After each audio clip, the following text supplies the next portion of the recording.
Olá, pessoas! Eu sou Natasha Henneman, este é o Redemoinhando, sejam bem-vindos.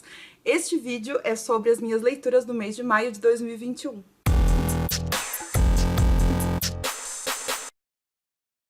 Vamos então às leituras do mês de maio, foram bem interessantes. Vou começar falando dos dois e-books que eu li. O primeiro chama-se 17 de Abril, do Davi Boaventura, pela Não Editora, faz parte da coleção Contém um Drama, que é uma coleção da Não Editora que reúne contos de autores nacionais contemporâneos. E eu ainda não conhecia o Davi Boaventura, a escrita dele, as histórias dele. Este conto, 17 de Abril, é sobre o dia em que houve a votação na Câmara dos Deputados em relação ao impeachment da Dilma.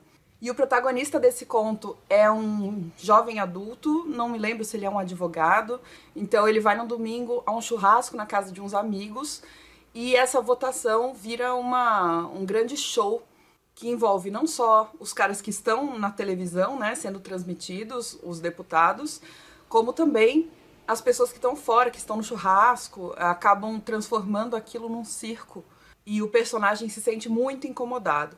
Então eu achei um conto interessante, super atual, né? Fala com a gente. Eu acho que muita gente se lembra do que estava fazendo, onde estava nesse dia 17 de abril. Isso aconteceu no ano de 2016. Eu me lembro, eu estava em Belo Horizonte, eu morava lá ainda. E eu lembro que era domingo porque era dia de tango. Então isso ficou bem marcado na minha cabeça. Eu achei interessante o autor ter pegado esse acontecimento que tanta gente se lembra e transformado num conto. Gostei, recomendo. Essa coleção Contém um Drama é muito bacana. Ela é sempre contos bem curtinhos e permite a gente conhecer um pouco da escrita daqueles autores. Vale a pena, são livros baratinhos, todos digitais. Falando em baratinho, só para lembrar vocês, se você quiser adquirir algum dos livros que eu mencionar aqui, ou qualquer livro, ou qualquer produto pela Amazon, por favor, utilize meu link que fica aí no box de descrição, porque comprando por esse link você me ajuda a manter a produção de vídeos aqui no canal, que é gratuita para vocês, mas esse dinheirinho no final do mês faz muita diferença, tá bom? E nenhum valor é acrescentado na hora que você vai comprar na Amazon. A única diferença é que o valor integral iria para o dono da Amazon, e uma pequena porcentagem do valor vem pra mim, caso vocês cliquem no link antes de comprar, tá bom? O segundo e-book que eu li em maio chama-se Rose Procura Jack, da Mel Darbon, pela editora Melhoramentos, tradução de Sandra Pina. Esse livro foi o livro do Piquenique Literário de maio, cujo tema era capacitismo, e esse livro é narrado por uma personagem que tem síndrome de Down. Rose é uma menina de 16 anos, e que tem um namorado chamado Jack. O Jack também é uma pessoa com deficiência, embora a gente não saiba exatamente o que aconteceu com ele. Sabemos que ele teve algum dano cerebral no momento do nascimento e que ele tem alguns acessos de raiva que são muito incontroláveis. E aí, num determinado dia, o Jack tem um desses acessos de raiva na escola, se eu não me engano, e ele precisa ser afastado, ele é levado para um lugar para se tratar. Então o Jack e a Rose são separados, mas o amor deles é super puro, eles são muito apegados um ao outro. O Jack e a Rose sentem que eles só podem ser eles mesmos completamente, um com o outro. Aliás, não só isso, mas que o outro desperta neles o melhor lado. Enfim, e o pai da Rose não gosta do Jack, não quer que a Rose fique perto do Jack por causa desses acessos de raiva. Mas a Rose quer estar perto dele. E ela percebe que o pai dela vai impedi-la de chegar perto dele, então ela resolve meio que fugir de casa e encontrar o Jack nesse lugar em que ele foi internado. Só que para isso ela vai ter que pegar trem, ela vai ter que pegar metrô, e ela vai num dia em que tudo dá errado, sabe? O trem tá parado por conta de neve, ela precisa passar a noite em algum lugar, mas não quer voltar para casa porque senão o pai não vai deixar ela sair de novo. Ela acaba conhecendo um monte de gente aí no caminho, tanto gente que vai meio que tirar sarro dela, tratá-la como criança, quanto pessoas que vão ajudá-la a desviar um pouquinho desses obstáculos todos e a superá-los também. A bateria do celular da Rose acaba num determinado momento, então ela não consegue ligar para a mãe para avisar onde ela está. Ela fica desaparecida por dias e a família desesperada atrás dela. E nesse meio tempo vão acontecer várias coisas, algumas inclusive meio pesadinhas, mas não é nada muito explícito, muito gráfico no livro, assim. em termos de sangue, sexo, por exemplo. Existem vários abusos emocionais, psicológicos ali. Mas é tudo contado de uma forma leve, porque a narradora ela traz um pouco dessa ingenuidade que torna o livro agradável e bonitinho de ser lido. No fundo, eu acho que eu não sou muito público pra ele, assim, não é o tipo de livro que me pega de jeito, sabe? Mas eu gostei de ter lido e eu estou animada pra discussão, porque na verdade, quando eu tô gravando esse vídeo, ainda não aconteceu a discussão do piquenique literário. Mas pelo que eu vi, tá todo mundo gostando, então vai ser interessante também ouvir as contribuições deles. Vamos aos livros físicos agora. Eu terminei de ler em maio este livro, É Difícil Ser Deus, do Arkady e do Boris Strugatsky, pela editora Rádio Londres, tradução de Tatiana Larkina. E este é um livro de ficção científica, eu acabei terminando de ler durante a maratona da Dessa, do canal Louca dos Livros. No mês de maio ela fez uma maratona dedicada aos livros de ficção científica e esse foi o que eu escolhi. Eu li mais um de ficção científica, vou mostrar pra vocês. Mas esse era o que eu pretendia mesmo finalizar na maratona e deu certo. É um dos livros que eu estava me propondo a ler em 2021, 12 livros para 2021, que eu falei com vocês lá no início do ano ou no fim de 2020. E ele foi muito diferente do que eu esperava. E eu ainda estou digerindo um pouco o que foi esse livro, tá? Mas basicamente é uma história que se passa em outro planeta distante da Terra, mas é um planeta que tem seres humanos ou algo muito parecido, e as sociedades desse planeta estão passando por um período que é um período de grande violência, um período muito ligado a aspectos religiosos, e começa a haver uma escalada de censura, uma escalada de autoritarismo ligada principalmente ao anti-intelectualismo. Então os governantes começam a combater muito fortemente as pessoas letradas, os pensadores, os filósofos, os cientistas, entre aspas. E para mim o grande diferencial desse livro é que alguns seres humanos terráqueos estão infiltrados nessa sociedade, no outro planeta. A Terra já está num momento de grande prosperidade, harmonia. Os seres humanos tomaram jeito assim em relação ao pacifismo, à valorização do conhecimento, etc. E alguns dos seres humanos terráqueos vão lá para esse planeta diferente e vivenciam esse outro período e essa outra realidade. Esses terráqueos que estão infiltrados são os historiadores, porque esses historiadores acham que esse período vivenciado lá, essa realidade vivenciada no outro planeta, é muito semelhante à Idade Média Europeia aqui da Terra. Só que eles meio que não podem interferir muito. Esse é um princípio dos historiadores aqui nesse contexto. Então, a história basicamente é essa. Eu amei essa premissa, ainda mais que envolve essa questão da história, mas eu achei o livro, o começo muito difícil, assim, no sentido de ser muito lento e eu não estar entendendo direito o que estava acontecendo. Cheguei a pensar em desistir no início, porque estava realmente chato. Mas como era um dos 12 livros para 2021, eu insisti. Inclusive perguntei pra Bárbara, do canal B de Barbárie, se o livro ia melhorar. Ela falou que sim. Então eu mantive. Aliás, ela tem vídeo sobre esse livro. Eu vou deixar o vídeo dela aí no box de descrição, tá? Se vocês quiserem uma resenha, um vídeo separado. Eu não pretendo fazer, mas a Bárbara fez. E assim, falando como historiadora, não gosto da representação medieval que eles fazem aqui. Essa coisa de comparar a Idade Média com outras realidades ou outros períodos é muito perigosa, porque a gente acaba escorregando para uma visão da Idade Média que costuma ser muito negativa, extremamente pejorativa. É aquela coisa de chamar de Idade das Trevas, que é comum da gente ver por aí. E isso acaba encobrindo alguns aspectos positivos que houve naquela época, naquele período. Porque todo período tem aspectos positivos e aspectos negativos, né? E quando a gente retrata a Idade Média dessa forma, acaba ressaltando apenas o lado negativo. E existe essa discussão sobre o historiador, qual é o papel do historiador, essa questão da interferência, da neutralidade, isso sempre também é perigoso. E eu ainda tô digerindo muito a questão dos personagens. Eu não sei se eu entendi direito o finalzinho do livro e o comecinho dele. Então, assim, é um livro um pouco confuso pra mim. Eu gostei muito, muito da premissa e achei a execução confusa. E ainda não sei o que pensar sobre ele, tá bom? Desculpem, essa opinião tá totalmente louca, mas é o que eu posso falar sobre esse livro por enquanto. Este aqui eu peguei porque super me deu vontade, eu tenho ele há muito tempo. Chama-se Arte como Terapia, do Alain de Botton e do John Armstrong, pela editora Intrínseca, tradução de Denise Botman. Eu não me lembro agora qual é a formação acadêmica do Alain de Botton. Eu acho que ele tem tipo mestrado em filosofia e ele é muito conhecido por fazer livros a respeito de uma filosofia bastante cotidiana, muito ligada a algo prático. Eu acho que o Alain de Botton é britânico, não tenho certeza. E o outro autor, John Armstrong, é australiano, pelo que eu pesquisei, é filósofo e teórico da arte. E neste livro, os dois autores vão tentar mostrar para o leitor que a arte tem um valor prático muito grande, que é a arte como terapia. Não sei se eu gosto muito desse nome, não sei como é que as pessoas que trabalham com terapia, psicólogos, psicanalistas, se sentiriam também em relação a esse tema, esse título, desculpa.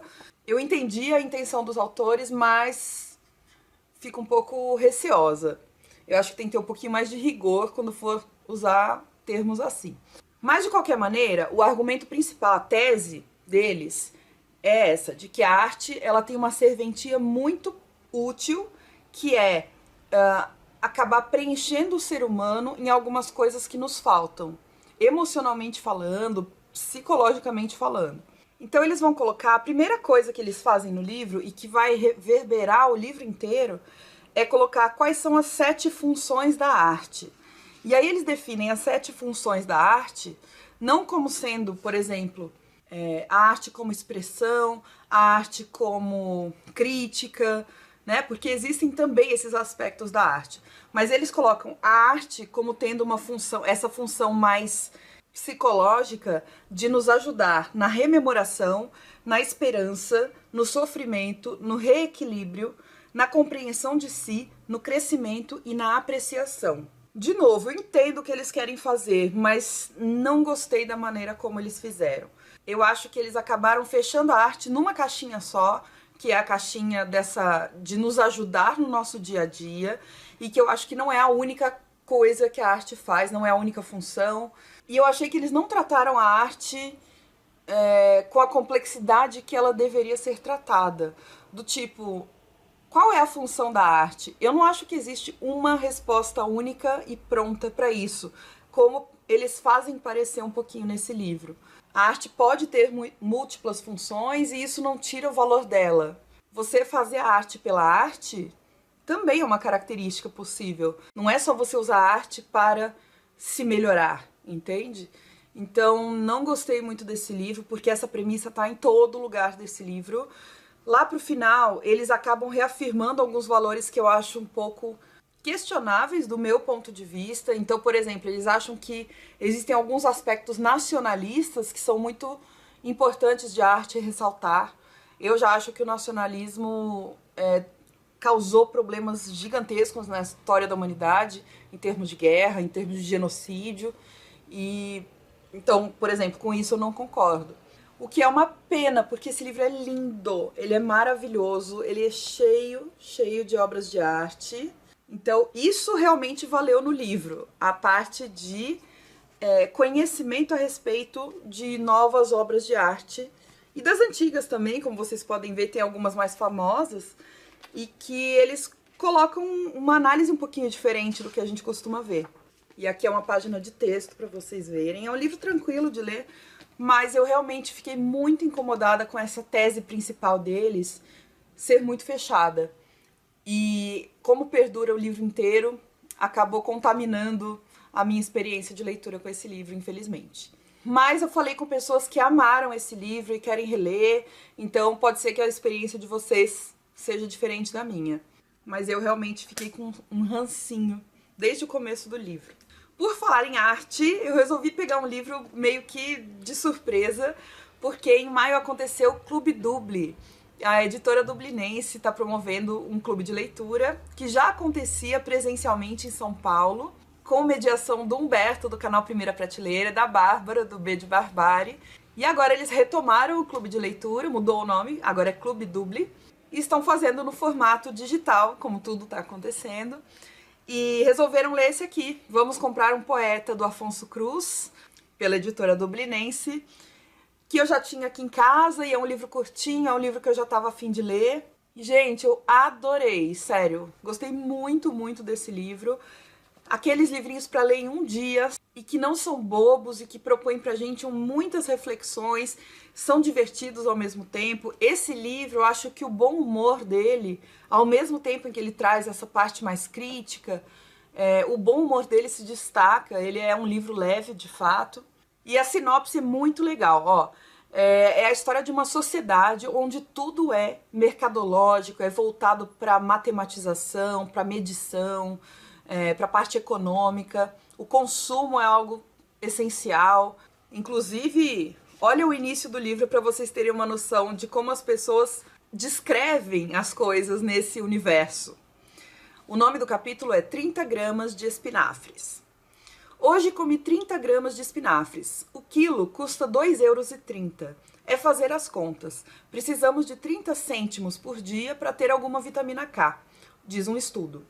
O pai exerceu 20 gramas de força na porta da cozinha e disse muito alto, antes de nos deixar na cara 1 ou 2 miligramas de saliva, ou beijos, se quiserem ser poéticos. Crescimento e prosperidade. Eu respondi na mesma moeda. Ou seja, até o beijo é medido em mililitros, né? Não, miligramas de saliva. Os comprimentos têm a ver com essa coisa mais econômica, crescimento e prosperidade, e eu respondi na mesma moeda. Então tudo nesse livro tem a ver com essa lógica quantitativa. E os artistas são considerados quase como se fossem bichinhos de estimação. Os artistas são adotados ou comprados pelas famílias e devem ser cuidados por elas. Então, nesse livro, a gente acompanha uma família que tem o pai, a mãe, o filho e a filha. A filha é quem está nos contando a história. E um determinado dia, a filha fala, vamos adotar um poeta? Vamos comprar um poeta? Ela fala. E os pais aceitam, vão numa loja. Aliás, esse é um dos meus capítulos favoritos. Quando eles vão na loja escolher o poeta, e tem de vários tipos. A ideia de consumo mesmo, né? De estar ali à sua disposição. O pai se preocupa em estar adotando um poeta muito subversivo e o vendedor fala, não, ele não é nada, ele tem 2% só de subversão, mas ele precisa ter um pouquinho de subversão, senão não sai poema nenhum. Então, gente, é um livro muito bacana, porque a partir do momento em que eles adotam esse poeta, compram esse poeta, a vida da família começa a ser modificada, bem aos pouquinhos, bem sutilmente, mas que vai fazer uma grande diferença no final. Vale muito a pena, leiam, depois vem falar comigo. Queria agradecer ao Dan, que foi a primeira pessoa que me recomendou esse livro, e a Humberto, a Bárbara e a Dublinense, porque no encontro do Clube Dubli, o autor Afonso Cruz foi lá conversar com a gente, e foi incrível. Ele é um autor português, mas nossa, que falas maravilhosas. Então foi tudo muito legal em torno desse livro, recomendadíssimo. O outro de ficção científica que eu li em maio foi esse aqui, Gênesis, do Bernard Beckett, um autor da Nova Zelândia, pela editora Intrínseca, e a tradução é do Braulio Tavares. Quem me deu esse livro há alguns anos foi o Márcio, do canal Leitor 97. O Márcio é o maior distribuidor do livro Gênesis por aí. Se vocês forem ver, vários booktubers leram Gênesis por causa da indicação e do presente do Márcio, que foi o meu caso. E é um livro muito interessante. Ele se passa numa sociedade, também uma sociedade um pouco paralela, mas é uma sociedade aqui na Terra, porque a Terra inteira passou por um período de peste, de guerra, rolou uma espécie de apocalipse terrestre, mas ao mesmo tempo um certo grupo conseguiu se isolar numa ilha. Se isolar mesmo, assim, colocar uma cerca em volta do mar para não deixar ninguém entrar, para que essa peste não contaminasse, né? E é uma sociedade muito tecnológica, mas ao mesmo tempo todas as referências aqui são de filosofia grega. Então o nome da nossa protagonista é Anaximandra. Tem um filósofo famoso chamado Anaximandro. E a história começa justamente assim, a Anaximandra querendo entrar na academia. A academia é uma espécie de confraria, de universidade, onde as pessoas mais intelectualizadas, mais racionais, conseguem entrar. Então o livro inteiro é a Anaximandra fazendo esse processo seletivo para entrar na universidade. Como é que funciona o processo seletivo? Você tem uma banca examinadora, são 3, eu acho, examinadores, e a pessoa que está sendo examinada, no caso a Anaximandra, vai lá apresentar os seus conhecimentos a respeito de um assunto que ela mesma escolhe. E ela acaba se especializando em um personagem histórico chamado Adam Ford, que é um ser humano um pouco rebelde, que quebra todas as regras daquela sociedade, é preso e é colocado próximo a um robô, a uma inteligência artificial. Só que ele rejeita essa inteligência artificial porque ele não a considera humana, não considera que ela pensa, e aí começa a haver uma série de discussões filosóficas em torno disso. O livro é a história da Anaximandra sendo examinada nesse processo de admissão na academia. Aliás, a academia também é uma referência à Academia de Platão. E ela vai narrando a história desse Adam Ford, que é o tema no qual ela é especializada. E os debates filosóficos que acontecem no meio desse exame todo, né, dessa exposição que ela faz, são muito interessantes. Você vai discutir a respeito de inteligência artificial, corpo e alma, o que nos faz humanos, o que nos torna humanos. Existe alguma coisa no ser humano que é diferente de outras espécies? Discussões sobre liberdade, né, livre-arbítrio. Então é muito legal. Mas o mais interessante desse livro é a reviravolta que acontece lá pro final. E aí eu não posso falar mais nada. Mas é bem legal, gostei. Márcio, muito obrigada pelo livro. Foi inesperado, eu fui totalmente surpreendida por esse final que eu não esperava mesmo. E a última leitura que eu finalizei em maio foi O Água de Barrela, da Eliana Alves Cruz, pela editora Malê. Este livro também estava na minha lista dos 12 livros para 2021, então eu leria esse ano de qualquer jeito, mas foi puxado para o mês de maio porque a minha amiga Ellen, que faz parte do Piquenique Literário junto com a gente, a Ellen inaugurou um clube de leitura dela chamado Quilombo Literário São José dos Campos. E esse foi o primeiro livro, inclusive o primeiro encontro aconteceu e a autora, Eliana Alves Cruz, compareceu, falou lindamente sobre tudo, assim, sobre o livro e sobre todo o processo que ela fez para construir, falou sobre muitas coisas, assim, foi incrível. Ellen, obrigada por essa oportunidade. E assim, eu gostei muito do livro. Gostei mais, na verdade, do outro livro que eu li da Eliana, chamado O Crime do Cais do Valongo. Eu achei que tem um toque mais surpreendente no Crime do Cais do Valongo. Esse aqui é a história da família da Eliana. E é uma história muito voltada para mulheres. Assim, a gente sempre acompanha o ramo feminino da família.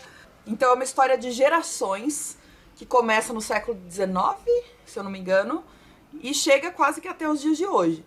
É um livro muito bem escrito, é um livro cheio de personagens, mas eu acho que a Eliana não se perde nisso, porque uma das coisas que eu não gosto quando tem muitos personagens é que, às vezes, esses personagens ficam um pouco rasos. Não acho que foi o caso nesse livro, acho que a Eliana conseguiu aprofundar a grande maioria deles, então você se apega a eles, assim, você sabe quem é cada um tem uma história, cada um tem uma personalidade muito específicas. E a pesquisa dela foi também sensacional, assim, a pesquisa do contexto histórico do que estava acontecendo e principalmente a pesquisa sobre a família dela. Isso foi realmente o que mais me impressionou. Ela contou, inclusive aqui na reunião, né, que a gente fez do clube de leitura, ela contou que ela partiu daquilo que uma tia-avó dela contou pra ela, só que essa tia-avó é considerada louca. A tia-avó dela tem uma esquizofrenia, um grau de esquizofrenia muito alto. Então ela sempre foi uma menina e depois uma mulher bastante isolada, assim. As pessoas achavam que ela precisava ficar isolada e aquele estigma da loucura, né? Mas foi a partir dessa tia que ela conseguiu muitos relatos, muitas lembranças mesmo dos antepassados. A tia dela forneceu datas, forneceu lugares, forneceu pessoas, nomes que ela conseguiu pesquisar a partir daí. E aí ela foi a campo, pesquisou documentação, certidões, E claro, incluiu também aspectos ficcionais aqui nesse livro. Então é muito, muito, muito interessante.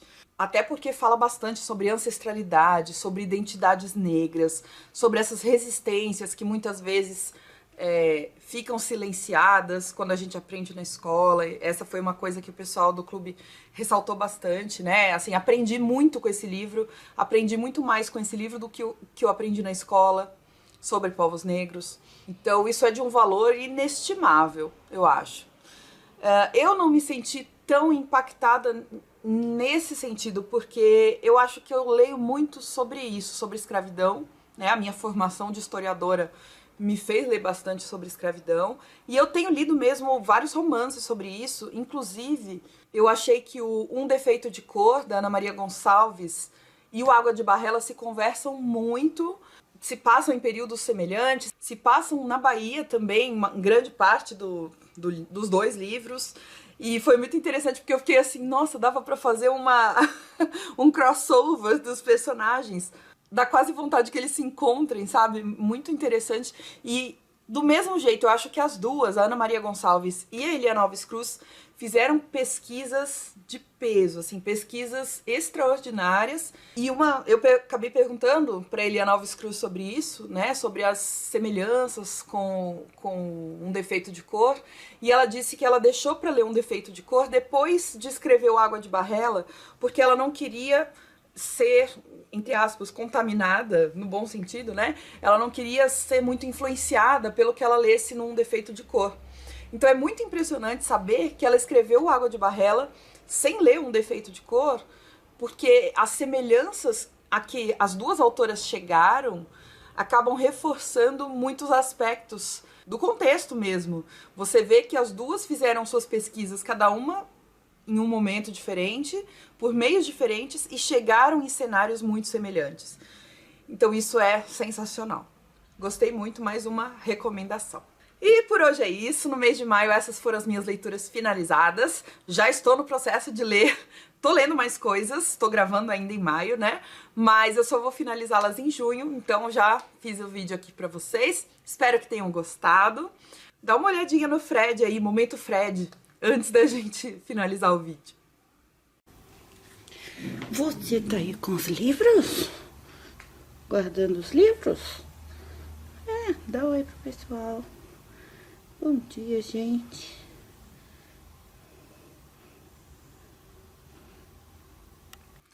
Pronto, viram o Fred, tudo certo? Então, muito obrigada, gente, pela companhia. Deixa um joinha pra mim que ajuda muito, tá? Se inscreva aqui no canal se você não é inscrito. Compartilhe com os amigos o vídeo. E lembre-se, se for comprar na Amazon, usa o meu link que tá aí no box de descrição, tá? Um beijinho, até o próximo. Tchau!